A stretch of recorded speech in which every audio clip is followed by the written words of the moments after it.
हम कई बार सोचते हैं मैं इसे प्यार करता हूँ इसलिए मुझे पता है कि इसके लिए क्या सही है। सेम चीज रिलेशनशिप्स में भी आती है। मुझे तुम्हारी चिंता है और तुम मेरी परमिशन के बिना ये काम नहीं करोगे। फिर सोचते हैं कि रिश्ता इतना कॉम्प्लिकेटेड कैसे हो गया। कई बार उनके बिहेवियर को लेकर एक स्क्रिप्ट अपने माइंड में बना लेते हैं। वो मुझे हमेशा चूज करेगा, वो मेरी बात समझेगी, मेरे पेरेंट्स मेरी चॉइस जरूर सपोर्ट करेंगे, मेरा बच्चा वही करेगा जो उसके लिए मैंने सोचा है। अब बात करते हैं उस चीज की जो अच्छे से अच्छा रिश्ता भी तोड़ सकती है। सबसे ज्यादा हर्ट हमें स्ट्रेंजर्स नहीं अपने लोग करते हैं। लेकिन ऐसा क्यों? क्योंकि स्ट्रेंजर से हमें उम्मीदें नहीं होती, अपनों से होती हैं। पार्टनर हमें समझेगा, पेरेंट्स सपोर्ट करेंगे, सिबलिंग साथ देगा, फ्रेंड कभी जज नहीं करेगा। और जैसे ही रियलिटी हमारी एक्सपेक्टेशन से थोड़ी अलग होती है, हम हर्ट हो जाते हैं।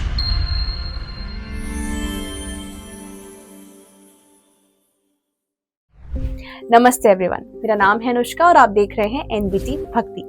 भगवत गीता रिलेशनशिप एडवाइस की किताब तो नहीं है, लेकिन Shri Krishna attachment, anger, ego, words और फ्रीडम को लेकर ऐसी बातें कहते हैं जो आज के रिलेशनशिप्स पर डायरेक्टली फिट होती है। अब सबसे पहले आता है अटैचमेंट। भगवत गीता के अध्याय 2 श्लोक 62 में श्री कृष्ण समझाते हैं कि किसी चीज से अटैचमेंट बढ़ती है।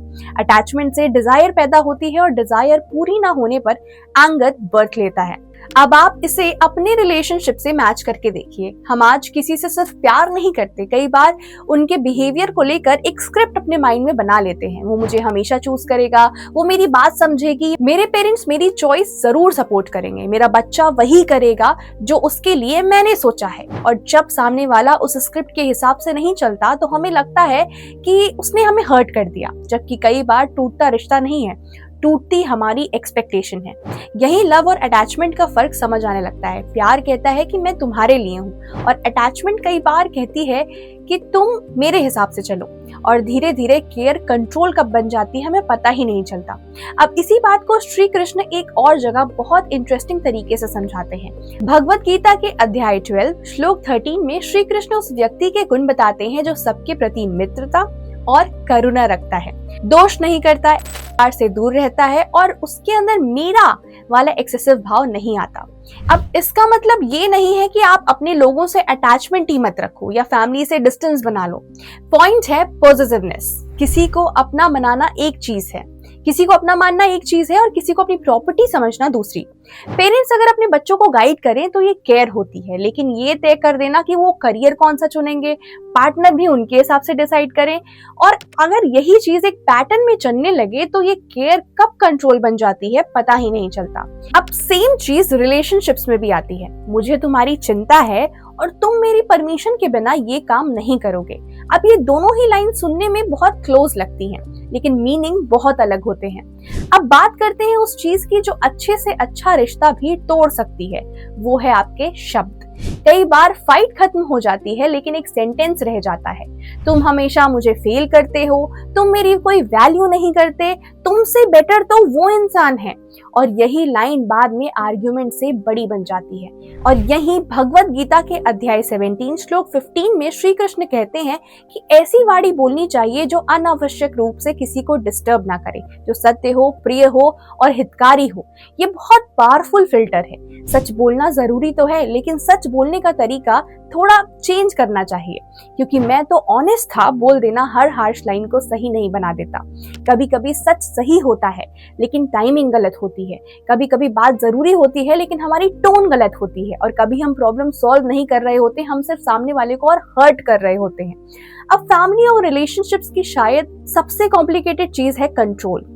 हम कई बार सोचते हैं मैं इसे प्यार करता हूँ इसलिए मुझे पता है कि इसके लिए क्या सही है, लेकिन कृष्ण और अर्जुन का रिलेशनशिप यहाँ एक बहुत अलग एग्जाम्पल देता है। अर्जुन जब कुरुक्षेत्र के युद्ध में कंफ्यूज थे, कृष्ण ने उन्हें गाइड किया था, उनकी थिंकिंग चैलेंज की थी, उनके डाउट्स क्लियर किए थे। लेकिन पूरी भगवत गीता समझाने के बाद भी कृष्ण ने अर्जुन के लिए फाइनल डिसीजन नहीं लिया था। भगवत गीता के अध्याय 18 श्लोक 63 में श्री कृष्ण कहते हैं, मैंने तुम्हें यह ज्ञान समझा दिया, अब इस पर पूरी तरह विचार करो और फिर जैसा तुम्हें उचित लगे वैसा करो। बस इस बात को रिलेशनशिप में थोड़ा रख कर देखिए। गाइड करना लव हो सकता है, फोर्स करना जरूरी नहीं। एडवाइस देना केयर हो सकती है, लेकिन हर डिसीजन अपने हाथ में लेना केयर नहीं होता। किसी को सच बताना जरूरी हो सकता है, लेकिन उसकी पूरी एजेंसी छीन लेना ये जरूरी नहीं।